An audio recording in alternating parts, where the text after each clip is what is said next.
atendernos. Bueno, mencionábamos un poco las palabras del ministro, ¿no?, de los últimos días, haciendo mención a que la mayoría de los argentinos hicieron las cosas bien, pero que hubo personas y grupos de personas que no respetaron, de no compartir el mate.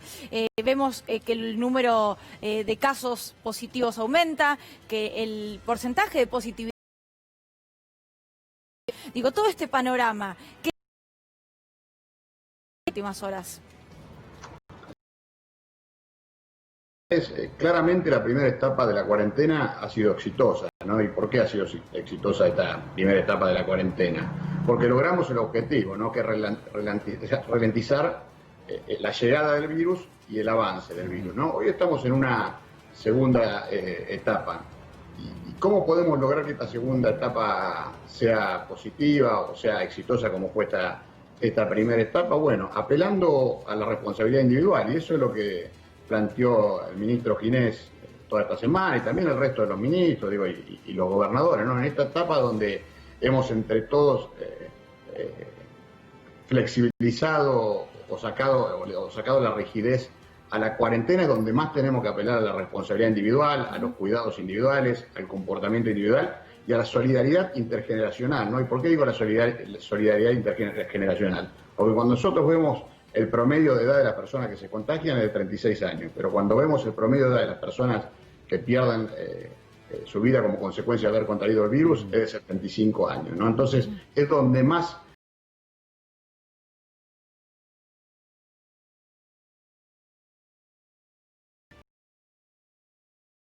responsables en términos individuales, manteniendo las conductas estas que tienen que ver con el distanciamiento, el uso del tapaboca, el no uso del transporte público. Bueno, si no somos responsables en términos individuales, lamentablemente todo ese esfuerzo que todos los argentinos y argentinas venimos haciendo desde que empezó esta cuarentena va a ser tirado por la borda, y la verdad que ninguno de nosotros quiere eso.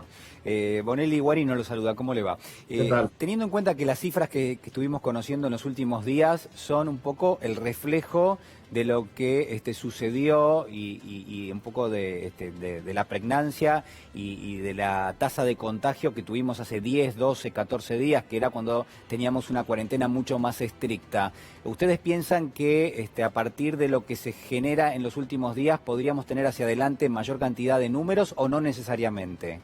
Hay que esperar, Julián. En esto, viste, ya creo que sí, entre las enseñanzas que hemos tenido con esta pandemia, que uno no puede hacer futurología y tiene que ir viendo lo que pasa en el día a día y en base a eso ir tomando decisiones. Claramente el escenario que hoy estamos viendo no era el escenario que uno hubiese esperado, ¿no? Claro. Hemos esperado otro escenario del aplanamiento de la curva de contagio, en todo caso de que baje. También es importante aclarar, nosotros veníamos por una curva de contagios bastante en alza antes de la última restricción de la cuarentena, o de la última cuarentena estricta, y hoy vemos que sigue subiendo la curva de contagios, pero no tanto como antes de la última cuarentena estricta.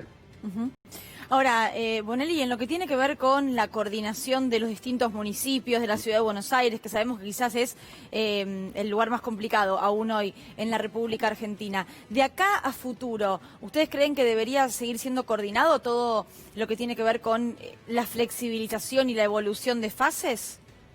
Sí, claramente tiene que ser coordinado. Esto no significa que todas las jurisdicciones tengan que hacer lo mismo.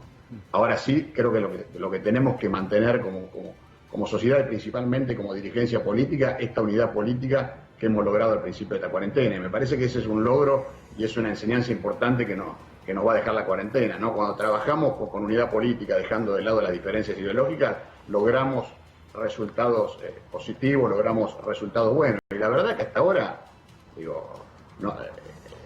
nos está yendo bastante mejor que el resto de los países del mundo, y eso tiene que ver básicamente con esto que estoy planteando, ¿no? Hemos trabajado con unidad política. Fíjense ustedes que en una misma mesa se sienta el presidente de la Nación junto con el jefe de gobierno, que es de otro partido político, junto con el gobernador de la provincia de Buenos Aires, que es de otro partido político, como así también del resto de los gobernadores de la provincia, que son de diferentes fuerzas políticas. Y bueno, me parece que esa tiene que ser una de las mejores enseñanzas que nos tiene que dejar esta cuarentena. Bonelli, cuando a veces hacemos alguna entrevista a aquellos que siguen muy de cerca lo que son los parámetros numéricos, ¿no? Las tasas de positividad, por ejemplo, que arrojan los distintos registros que se pueden obtener día a día. Lo que fueron consignando en los últimos días es que esa tasa es tan alta que lo que está reflejando es que faltan testeos en la Argentina. ¿Usted coincide con este diagnóstico? No, estamos testeando más. Fíjense ustedes que cuando empezamos con un nivel bajo de testeo. Digo, en términos de positividad estábamos bien, pero a medida que fue avanzando el virus uno va testeando más. De hecho, esta última semana en promedio la cantidad de testeos que hemos hecho a lo largo y a lo ancho del país es de alrededor de 14.500, 15.000 testeos diarios. Es una cifra que va permanentemente en aumento. Por supuesto que cuando uno entra a un barrio donde se ha disparado la curva de contagio, hay transmisión comunitaria, el índice de positividad es más alto, pero eso no significa que estemos testeando menos. Sí, claramente, este programa que hemos lanzado a principios de mayo, que es el detectar, que es la búsqueda activa de personas con síntomas y sus contactos estrechos, para isoparlas, aislarlas y cortar la transmisión, tenemos que seguir fortaleciéndolo todos los días, y eso es lo que estamos haciendo. Mira, Julián, recién terminamos con el ministro Ginés. Un COFESA, ¿no? El COFESA es la reunión que tiene el ministro de Salud de la Nación con los 24 ministros y ministras nacionales. Y entre los temas que planteamos es esto, ¿no? De seguir con esta estrategia de detección precoz, de detección temprana para cortar la transmisión del virus. Muchísimas gracias, Bonelli, por su tiempo, fue muy amable. Gracias a ustedes.